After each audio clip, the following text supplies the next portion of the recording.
The second step in this journey is not just test, but then it's trust. It's test, then trust.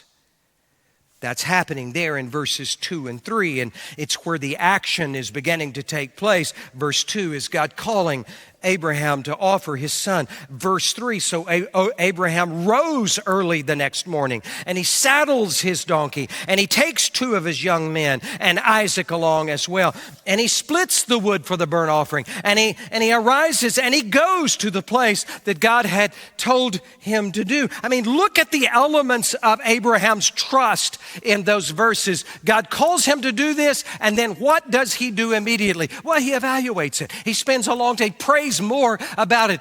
He goes and asks counsel. He waits for confirmation, except he does none of those. These evidences are all about the trust that he is already placing in God as his one and only. And so God calls him again, go to an unknown place and do the most unpredictable thing. And Abraham goes. His going is his trust. The faith expressed here is not the faith to go find an unknown mountain, right? Abraham's been there and done that already, leaving Ur of the Chaldees, going to Judea, all of those things. He's already done that kind of thing. That's not the faith here. And as insane as it sounds to you and me to be called on by a deity to offer an offspring to him, to you, as repulsive as that is to you and me, remember that Abraham lived 4,000 years ago in a region where all of the societies there, it was common to be called on to offer an offspring to a deity. In fact, he had just come out of Ur of the Chaldees. Ur of the Chaldees is well known for the ziggurats there, and the ziggurats were there in order to offer human child sacrifice to the moon and to the stars. So it was not insane to Abraham. As objectionable as it is, it wasn't insane to Abraham for God to call him to do that. Here's the collision. Here's the train wreck going on inside of Abraham. It's that the command of God today is contradicting the promise that God had made him. God had made him this promise that through his son, he would become the father of a great people who would be blessed and that would bring great blessing. And so his faith, listen, where was his trust? His faith and his trust was that even though it didn't make sense to him in the moment, he believed. This is the moment in the message for you. He believed in the trustworthiness and the goodness of the God who was calling him out. His trust was that even though his circumstances didn't make sense in the moment, and that God himself didn't make sense in the moment, he believed in the trustworthiness of God and his goodness in the God who was calling him out. Verses 7 and 8, Isaac speaks and he asks the question that you don't want him to ask. 7 and 8. Father, here's the fire and the wood. Where's the lamb for the burnt offering? And Abraham responds, God will provide for himself. God will provide.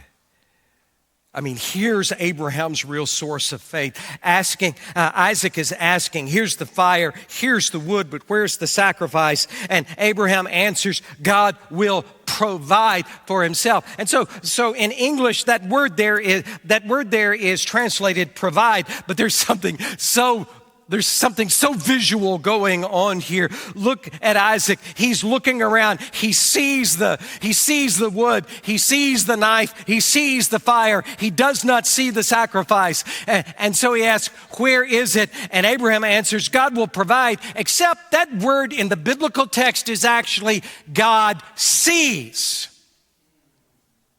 God sees it. I don't see it. I don't see what the answer is. I don't see it, but God sees it. And so this word, the Lord will provide, is actually the Lord will see. What does that even mean? It means the Lord sees to it. And Abraham trusted that. He trusted that God saw and that God would see to it, though he didn't know exactly what it was. And that trust took him all the way to the mountain. It took him to the altar.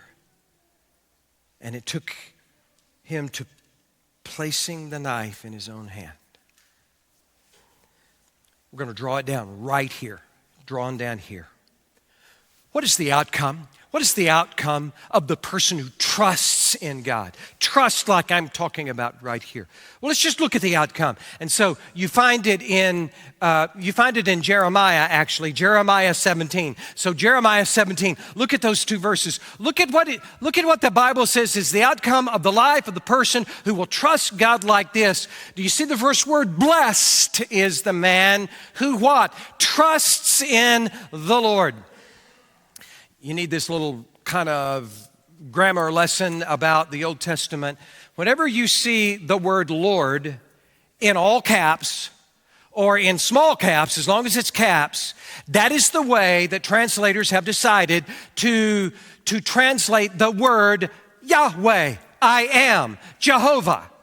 Every time you see it, Lord, in all capitals, the word there in the text is Yod He Vav He. It is Yahweh. I am the I am God. Blessed is the man who trusts in I am and whose trust is I am. For he will be like a tree planted by the waters. He will not fear when the heat comes, but its leaves will be green, and it will not be anxious in a year of drought, nor cease to yield fruit. Do you know what that means about the outcome of a person's life? Do you know what it means? It means this. It's saying, what is it saying to you? It's saying to you that if you're worn out right now, if you're miserable right now, if you're angry and bitter and you don't even know what you're angry and bitter about, it's because something besides God has become your trust, has become your foundation, has become your one and only. And God said, trust me enough to give that one and only to me. And if you give it to me, if you recenter and make me your foundation, I will do something great in you. I will show you a provision that nothing in this world can match. And I promise you, it will not crumble.